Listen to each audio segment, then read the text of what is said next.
If you're not familiar with a figure named Matthew Arnold, I want to tell you a little bit about some things that he has to say that I think are pretty relevant to our world today. Now, Matthew Arnold was a 19th century English poet. He was a professor of poetry in Oxford, but he also wrote a number of works on social criticism, most of those things being essays. But there's one particular work of his that I want to look at and talk a little bit about because I think it's relevant today to some of the things that we're facing in our culture. And that is his book on Culture and Anarchy, which was first published in 1869. Now, this text is often seen as the introductory text or the primary text to speak about high culture in a distinctive way. Now, he doesn't actually really use the phrase high culture. He just speaks about culture throughout. But as we look at this particular work, I think that there are some very valuable things as we're talking about high culture, something that I have been promoting and talking about why the world actually needs high culture, why these are things that are necessary for us to recapture, especially in a world that is one of profound resentment toward the past. So let's talk a little bit about what's going on in the 19th century that leads to Arnold writing this. Now, the 19th century is the era of industrialization. So this is a very difficult era for a lot of people. With industrialization, a number of changes are happening throughout Western society. So there is a growth in factory work. With factory work, there is an emphasis on production. There is an emphasis on profit. And because of that, there are pretty significant inequalities in the workforce. It's pretty clear, pretty much on all sides of the political aisle here, that there are abuses of those who are working in factories. I mean, conditions are really, really terrible for a lot of workers. They're very dangerous. We don't yet have child labor laws. So there are some pretty significant abuses. And throughout society, as we start to produce more and more things, people are recognizing the problems here, but are offering different solutions to what's going on. So if you look at someone like Karl Marx and the rise of Marxism, we have a system that says we need to overthrow capitalism altogether and have a kind of socialist revolution. And those more progressive movements are recognizing what are some real issues going on with industrialization, but are not looking to the past to find any kind of cohesive meaning, but they're talking about overthrowing the past through the radical revolution and creating something new, a more just society that is free from the kind of exploitation that we have in capitalism. And Marx is not the only person who is speaking at this time about the problems with industrialization. He becomes the probably most influential, at least in terms of are looking back today in terms of figures who influenced the 20th century. But I want to look at Matthew Arnold because he gives a very, very different take on the issues that culture and society are facing at this time. Now, in this book, Matthew Arnold criticizes what are a couple prominent things that are going on in culture at this time, or in society at this time. He's not going to call it culture because for culture, he really means high culture. And one of those things is what he refers to as men prizing doing whatever they please. And this is a value that is part really of the liberal tradition coming from people like John Locke and shows up in individuals like Thomas Paine or Thomas Jefferson in the United States that prize freedom or define freedom or liberty as doing whatever you like, whatever you desire to do without any kind of restraint. This issue certainly precedes the Industrial Revolution, but it is a profound struggle that society has been facing for a significant period of time at this point. This notion of you just need to do whatever you please, and that is what is going to bring you happiness. Now, what Arnold recognized is that doing whatever you please is not always a good thing for a couple reasons. One is sometimes the things that we desire to do are not good for us, so they end up actually harming us rather than helping us in any way. And the other problem is that it creates division. There's a division in society. If there's no kind of unified culture or unified vision or unified notion of what is good, everyone is just kind of left to himself. It promotes this kind of individualism that we are now looking inward for meaning, and there is no broader culture. There's nothing that's tying me together with the people that are in my community or in my nation. And so Arnold is seeing that this is creating some pretty significant problems. And the second point that he's arguing against is connected with that, or what those two things do together, is the prizing of money above culture. And so Arnold, at different points in this text, kind of sets aside, he sets side by side the individual who is cultured, the one who spends, his time reading, and the one who enjoys the arts and appreciates the things that have been inherited, and compare that individual to the person who has a lot of money and is obsessed with producing more and more and more, and in this kind of endless desire and searching for just wealth. This is something that we're seeing very significantly in our world today.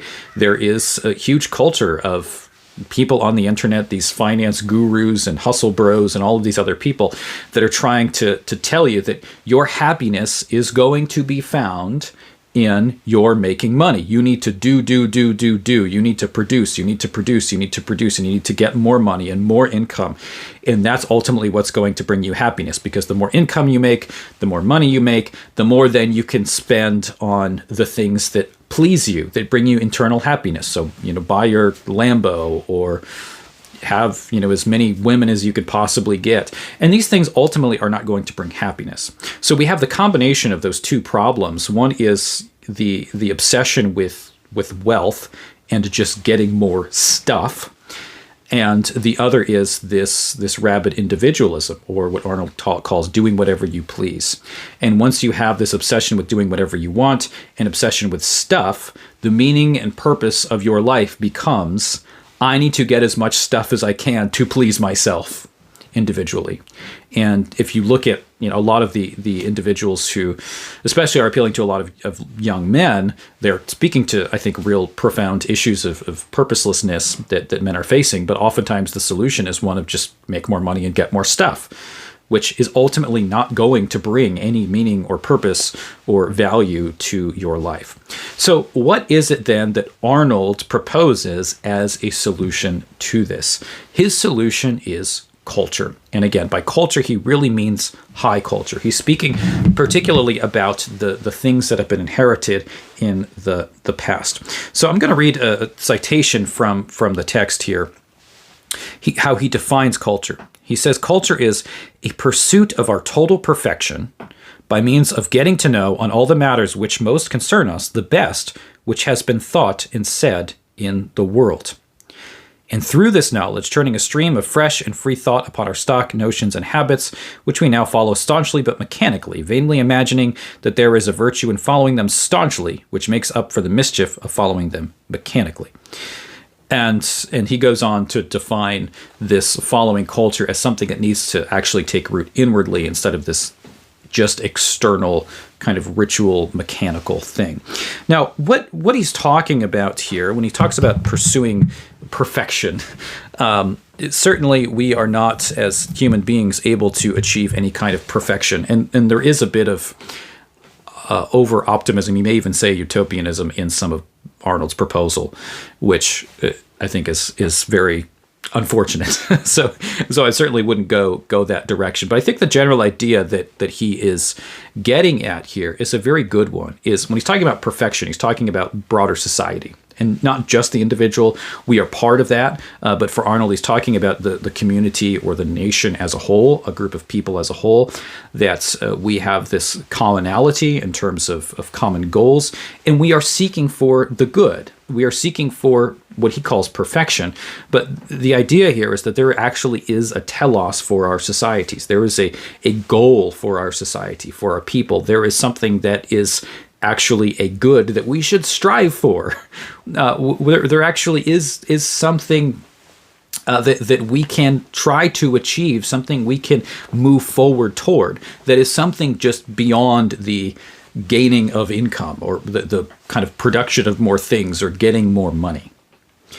And what's so essential, I think, in what Arnold says here is he's talking about this perfection being achieved not by overthrowing the past, but instead by retaining what's best of the past. The longer that the human race exists, the more riches we have, because the more cultures that have produced material of art and literature and theology and philosophy. So we have more materials. And as we move forward into the future, Arnold has this vision of capturing and retaining the best of that in moving forward. And so culture gives us the best of what humanity has created. When we look at the history, and this is, he's speaking certainly about English culture, about Western European culture in particular, but I think this is true about cultures in general. I don't think it merely applies to Western European culture, though that's his context. But when we look back on the past, we see the things that our people have inherited and people have created. And so the problem with industrialization, and obviously not everything about industrialization is bad. I'm thankful for it in a lot of ways.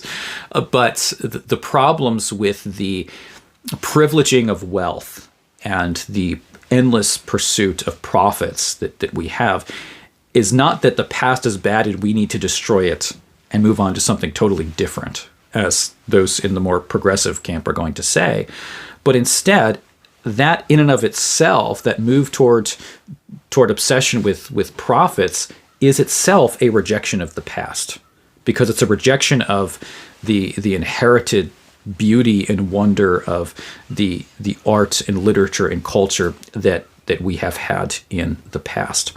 So along with that, Arnold has a lot more to say about culture, and I could give a longer talk on this if you want me to, but he speaks about culture creating in a society a desire for what he calls sweetness and light. So sweetness and light, what the heck does that mean? You kind of need his definition there of those two terms to really understand what he's talking about, because sweetness is a little bit of a strange and kind of amorphous idea. But by sweetness, he really means beauty.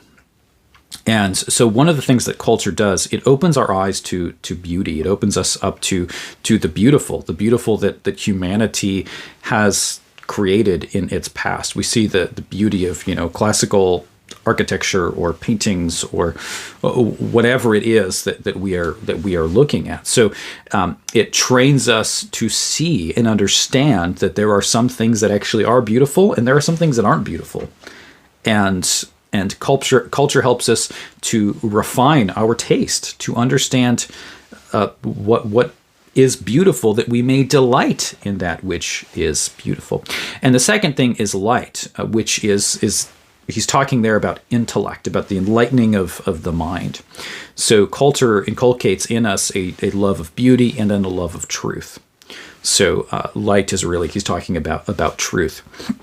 And certainly I would also say goodness as well. I mean, we have Arnold's really grabbing at the transcendentals here of truth, goodness, and beauty. And he's saying that those things are preserved particularly through culture. And in terms of how culture is preserved, what Arnold argues is that we need institutions. Institutions are good. And we see this in a lot of especially progressive ideas, but not only there. We see in our culture very much a despising of institution, a despising particularly of historic institutions. There is, especially an idea that we run into in people like Michel Foucault, is that we get this idea that the only reason institutions have lasted as long as they have is really to keep people in power. And historic institutions are instruments of corruption and power and oppression. So we constantly despise that which we have inherited, the institutions that we have, and we're constantly looking for something which is new and better. But Arnold says, no, institutions preserve the good. They preserve the true. They preserve the beautiful.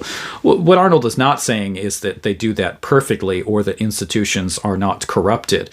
But what he's rejecting is that Marxist inherent distrust of classical or historic institutions. Oftentimes, it really is the institutions that have preserved culture. I mean, it is, look, for example, at the monasteries in Ireland that preserved so many elements of Western culture throughout the medieval period. I mean, those are institutions that existed for centuries.